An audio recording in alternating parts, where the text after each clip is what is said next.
जैसा कि ये पहले से ही माना जा रहा था कि चंद्रपुर में लोकसभा का चुनाव प्रचार शुरू होने के बाद से ही कांटे की टक्कर बना हुआ था। राजनीतिक विशेषज्ञ और कुछ पत्रकारों का मानना था कि मतदान से 2-3 दिन पहले जो नेता परिस्थितियों को सही ढंग से समझकर संभल सकेगा, बाजी उसकी रहेगी। महाराष्ट्र के चंद्रपुर वार्नी अन्नी लोकसभा निर्वाचन क्षेत्र पर दिल्ली से लेकर मुंबई तक सबकी निगाहें टिक गई हैं, क्योंकि पिछले लोकसभा चुनाव में कांग्रेस एकमात्र यही सीट निकाल पाई थी। उसके बाद से भाजपा इस सीट को कांग्रेस से छीनने के लिए लगातार मेहनत कर रही है। पिछले 2 सालों से इस दिशा में उनका प्रयास जारी है। यही वजह है कि भाजपा यहां से महाराष्ट्र की वन संस्कृति और मत्स्य पालन मंत्री सुधीर मुनगंटीवार को मैदान में उतारकर उन्हें विजय श्री दिलाने और एड़ी चोटी का जोर लगा रही है। वहीं कांग्रेस ने सहानुभूति, वोट का और समाज का ख्याल रखते हुए दिवंगत सांसद बालू धानोरकर की पत्नी और वरोरा भद्रावती की विधायक प्रतिभा धानोरकर को यहां से उम्मीदवारी देकर मुकाबला रोमांचक बना दिया।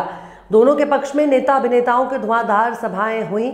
प्रधानमंत्री तक प्रचार के लिए आए अभिनेता और अभिनेत्री ने रोड शो किया, लेकिन पिछले 2 दिनों में जो घटनाक्रम हुआ वो हार जीत में टर्निंग पॉइंट साबित हो सकते हैं। अंतिम समय तक तटस्थ भूमिका में रहने वाले चंद्रपुर के विधायक किशोर जोरगेवार ने सुधीर मुनगंटीवार को भरे सम्मेलन में अपना खुला समर्थन घोषित करते हुए अपने सभी कार्यकर्ताओं को जी जान से काम में लग जाने का आदेश दिया। वहीं वरिष्ठ पूर्व कांग्रेसी कामगार नेता नरेश पुगलिया ने कामगार सम्मेलन लेकर बिना किसी का नाम लिए सक्षम विकास कार्य करने वाला और कंपनियां और विविध परियोजनाएं खींचकर लाने में सक्षम उम्मीदवार को ही वोट देने का आह्वान कर मुनगंटीवार को छुपा समर्थन कर दिया।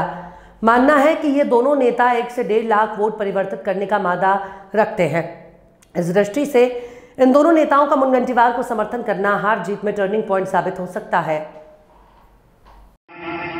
इंडस्ट्री रहे, छोटा व्यापार रहे, नौकरी रहे, नगर परिषद रहे, हर जगह जनता का ख्याल रखने वाले लोग होने चाहिए। विकास खींच के लाने वाले लोग चाहिए, इंडस्ट्री को खींच के लाने वाले लोग चाहिए। अभी पिछले कुछ सालों से जिले में इंडस्ट्री नहीं आ रही, इंडस्ट्री आती नहीं है, लाना पड़ता है। और इंडस्ट्री लाने के लिए हमें हमारा लोक प्रतिनिधि, चाहे एमएलए रहे, एमपी रहे, जिसमें विजन है, दूरदृष्टि है, अपने लोगों के हाथों को काम दिलाने की क्षमता है, ऐसे लोगों को ही हमारी कामगारों ने सर पे उठाना चाहिए। और जो लोग, क्योंकि भी जमाना बदल गया है, शराब mafia, coal mafia, sand mafia, अरे माफिया लोगों के माध्यम से अगर देश चलेगा, कहां जाने वाला है देश। और जहां तक ये है कि पेपर उठाओ, टीवी का वो करो, आज ये पार्टी में था, कल वहां चला गया, कल वहां था, परसों वहां चला गया, ये मेंबर यहां से लड़ रहा था, इसको छोड़ा उधर चला गया, नीतिमत्ता रही नहीं है। तो इन सब चीजों का विचार भी हमारे कामगारों को करना होगा। चंद्रपूर लोकसभा वनी आर्नीचे आदरणीय लोकसभेचे उमेदवार, विकासाची दृष्टी असलेले विकास पुरुष म्हणून केवळ चंद्रपूरमध्ये नव्हे, महाराष्ट्रात नव्हे तर देशामध्ये ज्यांची ओळख निर्माण झाली असे उमेदवार सन्मान्य श्री सुधीर भाऊ मुनगंटीवार। पूर्ण महाराष्ट्राचं, देशाचं लक्ष नरेंद्र मोदींच्याकडे लागलं आहे आणि महाराष्ट्राचं लक्ष एका निवडणुकीकडे लागलेलं आहे। महाराष्ट्राच्या शेवटच्या टोकावर असलेला हा चंद्रपूर लोकसभेची उमेदवारी माननीय मुनगंटीवार यांना मिळाली आणि मुनगंटीवार सुधीर भाऊंना मिळाल्यानंतर सुधीर भाऊ या ठिकाणी किती मतांनी निवडून जातील की भाऊ हजारामध्ये जातील? भाऊ हजारामध्ये नाही जाणार तर 1 लाखपेक्षा अधिक मताधिक्याने लोकसभेमध्ये सुधीर भाऊ गेल्याशिवाय राहणार नाही। की चंद्रपूर अनेक गोष्टीसाठी ओळखले जाते, चंद्रपूर वाघांचा जिल्हा म्हणून ओळखला जाते, चंद्रपूर ऊर्जावान जिल्हा म्हणून ओळखला जाते, चंद्रपूर फॉरेस्ट कव्हरिंग असणारा जिल्हा म्हणून ओळखला जाते, चंद्रपूर हा सिमेंट उत्पादक जिल्हा म्हणून ओळखला जातो, चंद्रपूर सेवा करणारा बाबा आमटेंच्या नावाने जिल्हा ओळखला जातो, चंद्रपूर हा ऊर्जा देणारा, जे सगळ्यात जास्त महाराष्ट्राला ऊर्जा निर्माण करणारा जिल्हा म्हणून ओळखला जातो।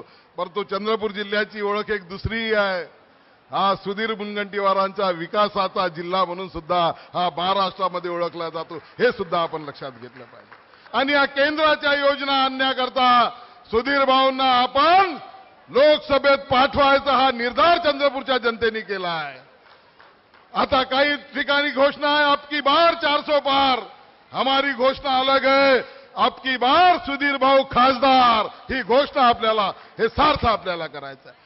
सुधीर भाऊंच्या बाबतीत कुणी किती सांगेल, परंतु जर किशोर जोरगेवारनी जर सुधीर मुनगंटी भाऊची गॅरंटी घेतली तर ती 100% तुम्हाला पटेल, याचं कारणच आहे।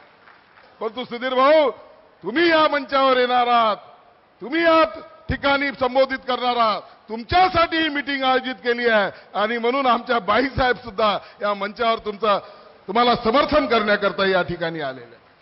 चंद्रपूर हे भारताच्या केंद्रस्थानी असलेलं ठिकाण आहे। चंद्रपूरची आपली अशी शक्ती आहे आणि ही शक्ती, पूर्ण शक्ती जगातल्या शक्ती केंद्र व्हावं असं जर तुम्हाला वाटत असेल तर निश्चितपणे सुधीर भाऊमध्ये ती क्षमता आहे आणि लोकसभेमध्ये तुम्ही मोठ्या संख्येने भाऊंना आपला पाठवायचा। ज्या दिवशी मुनगंटीवार साहेबांनी सुधीर भाऊंनी फॉर्म भरला त्याच दिवशी निकाल लागलेला आहे। फक्त एवढं पाहायचं आहे की त्याची लीड किती आहे। देशाच्या राष्ट्रपतींना सुद्धा त्या संसदेमध्ये यावं असं वाटते, तो व्यक्ती किती मोठा असेल आणि त्याला पाठवण्याची तुमची आमची जबाबदारी आहे। अतिशय नियोजनपूर्वक काम करणारा जर म्हणून कोणी महाराष्ट्रामध्ये ओळखला जात असेल तर तो सुधीर भाऊ आहे, मी हे सांगतो। यंग चांदा ब्रिगेडच्या महायुती संमेलनात उपस्थित चंद्रपूरचे लोकप्रिय आमदार,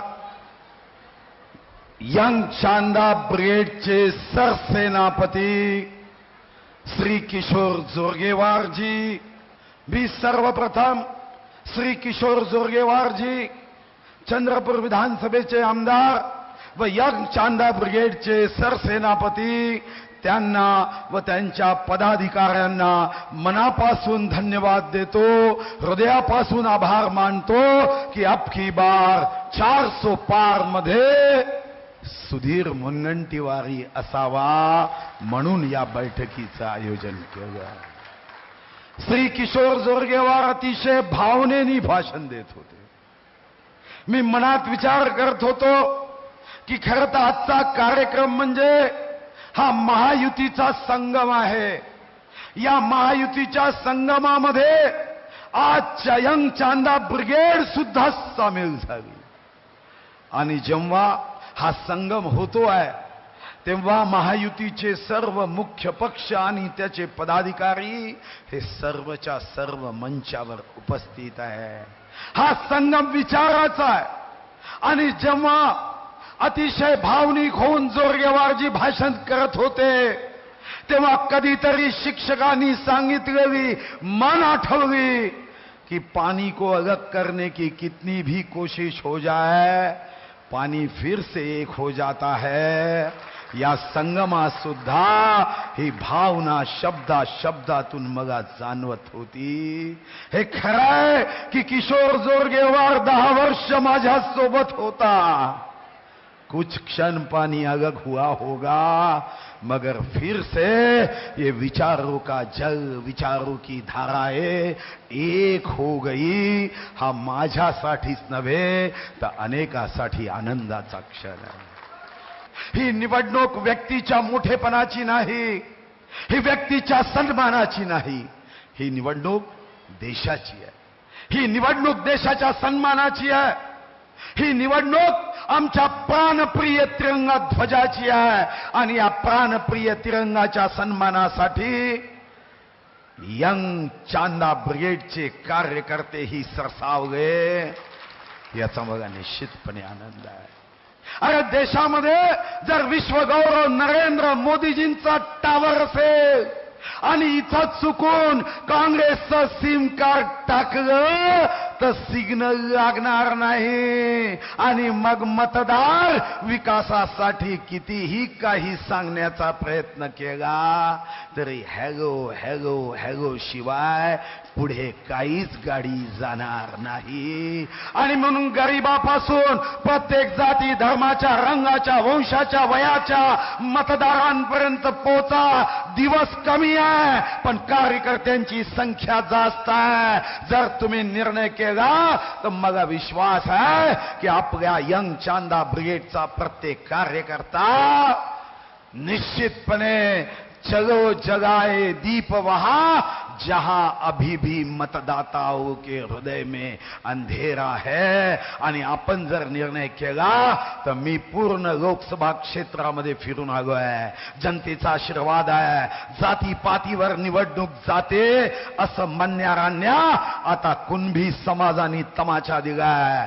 मी 4 दिवस झाले कुणबी समाजाच्या मेळाव्यात जातो, तिथं हजारो लोक आवाज देतात. कुणबी समाजाचा एकच भाऊ सुधीर भाऊ, सुधीर भाऊ. तेव्हा मलाही विश्वास झाला, ना जात पर ना पात पर राजनीति होगी.